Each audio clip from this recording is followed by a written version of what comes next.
गुरु भक्ति योग। जब आप मुश्किलों एवं मुसीबतों में आ जाएं, तब गुरु की कृपा के लिए प्रार्थना करें। अपने सच्चे हृदय से बार बार प्रार्थना करें, सब सरल बन जाएगा। प्रातः काल में जगने के तुरंत बाद और रात्रि में सोने से पहले गुरु का चिंतन करो, पूर्णतः उनकी शरण में जाओ। दिन के दौरान अगर गुरु की सेवा या गुरु आज्ञा पालन में कहीं निष्ठा या उसका अभाव, कोई भूल हो, तो रात्रि में सोने से पहले उसका विचार करो। अपनी आवश्यकताएं कम करो, पैसे बचाओ और गुरु के चरण कमलों में अर्पण करो। इसी में आपकी गुरु भक्ति की कसौटी है। ब्रह्मनिष्ठ गुरु के चरण कमलों के सानिध्य में जाने के लिए कला, विज्ञान या विद्वत्ता कुछ भी आवश्यक नहीं है। आवश्यकता है केवल उनके प्रति प्रेम और भक्ति से पूर्ण हृदय की, जो फल की अपेक्षा से रहित हो, केवल उनमें ही निरत रहने के संकल्प वाला हो, केवल उनके ही कार्य में लगा हुआ हो, केवल उनके ही प्रेम में मग्न रहने वाला हो। मानसिक शांति और आनंद गुरु को किए हुए आत्मसमर्पण का फल है। गुरु सेवा के द्वारा ज्ञान में वृद्धि करो और मुक्ति पाओ। गुरु कृपा से जिसको विवेक और वैराग्य प्राप्त हुआ है, उसको धन्यवाद है। वे सर्वोत्तम शांति और सनातन सुख का भोग करेंगे। गुरु भक्ति योग मन का संयम और गुरु की सेवा द्वारा उनमें होने वाला परिवर्तन है। दुख से मुक्ति पाने के लिए नहीं, अपितु दुख सहन करने की शक्ति एवं तितिक्षा प्राप्त करने के लिए गुरुदेव से प्रार्थना करो। ईश्वर, मनुष्य एवं ब्रह्मांड के विषय में सच्चा ज्ञान गुरु से लिया जाता है। गुरु साधना रूपी नाव के कर्णधार है, लेकिन पतवार तो साधक को ही चलानी होगी। सद्गुरु पल पल शिष्य को मार्गदर्शन करते रहते हैं।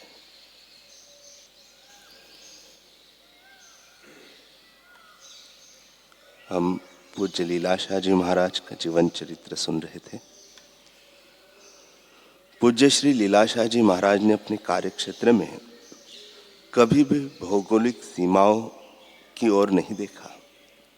उन्होंने तो जाति भेद से पार होकर मानव जीवन का मूल्य समझाने तथा तन की तंदुरुस्ती सुधारने के लिए, बीमारों को रोग मुक्त करने के लिए एवं आध्यात्मिक मार्ग की शिक्षा देकर जीवन जीने की कला सिखाने के लिए आजीवन अथक प्रयास किए।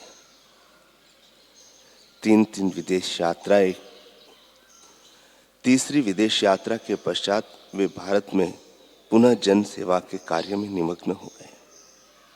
93 वर्ष की उम्र में भी वे कर्मशील रहे। इस उम्र में भी अपने सब काम वे स्वयं ही करते थे। योगासन व योगिक क्रियाएं भी नियमित रूप से करते थे। सुबह शाम पैदल घूमने जाते थे। उनका पावन शरीर 93 वर्ष की उम्र में भी फुर्तीला था। वास्तव में देखा जाए तो इंद्रिय संयम ही उनके फुर्तीले शरीर एवं उत्तम स्वास्थ्य का रहस्य था। इस उम्र में भी उनके सारे दांत मजबूत थे। विदेश की तीसरी यात्रा ने पूज्य श्री लीलाशाह जी महाराज को शारीरिक तौर पर काफी थका दिया था।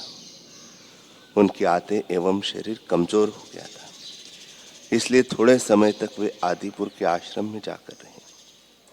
वह थोड़ा आराम एवं योगिक क्रिया करके शरीर को पुनः लोक कल्याण के कार्य में प्रवृत्त होने के योग्य बनाया।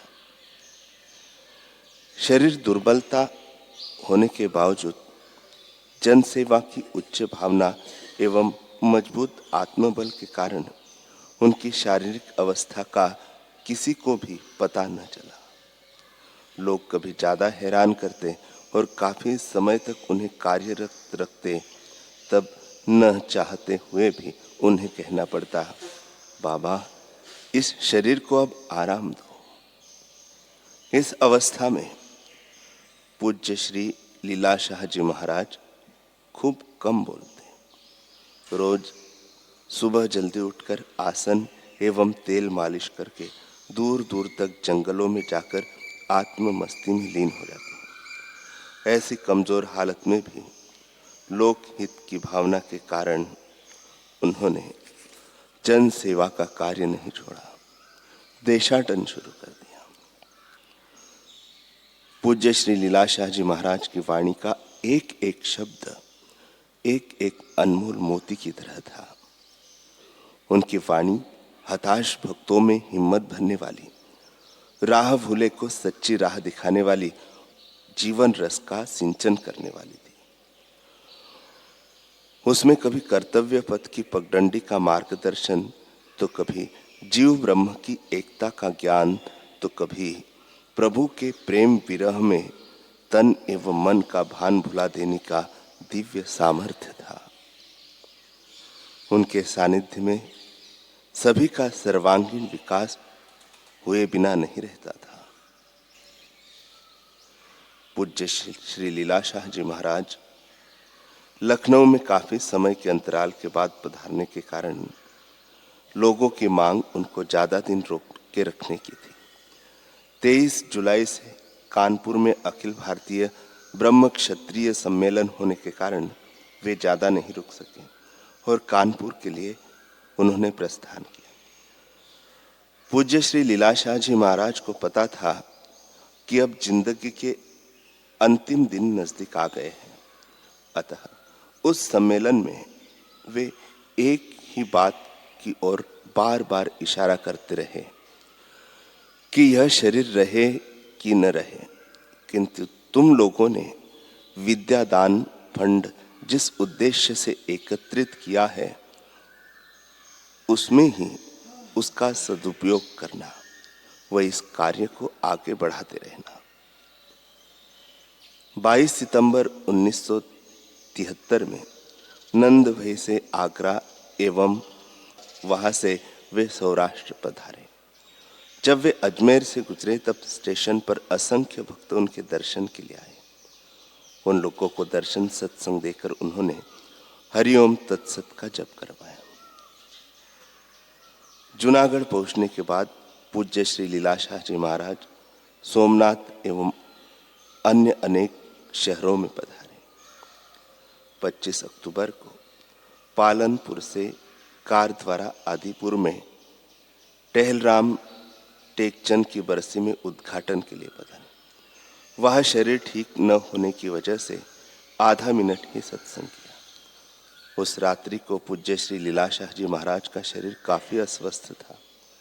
शरीर की अवस्था के कारण बरसी में विघ्न न आए, इसलिए वे 31 अक्टूबर पालनपुर पधारे। पालनपुर में दूसरे दिन तबीयत कुछ ठीक लगी। हमेशा की तरह जंगल में घूमने गए, परंतु यह संसार हर पल नाश की तरफ ही जा रहा है। मृत्यु से किसकी देह बच पाई? जिस शरीर ने पंचभूतों से जन्म लिया है उसे जल्दी या देरी से उन पंचभूतों में वापस मिलने जाना ही पड़ता है।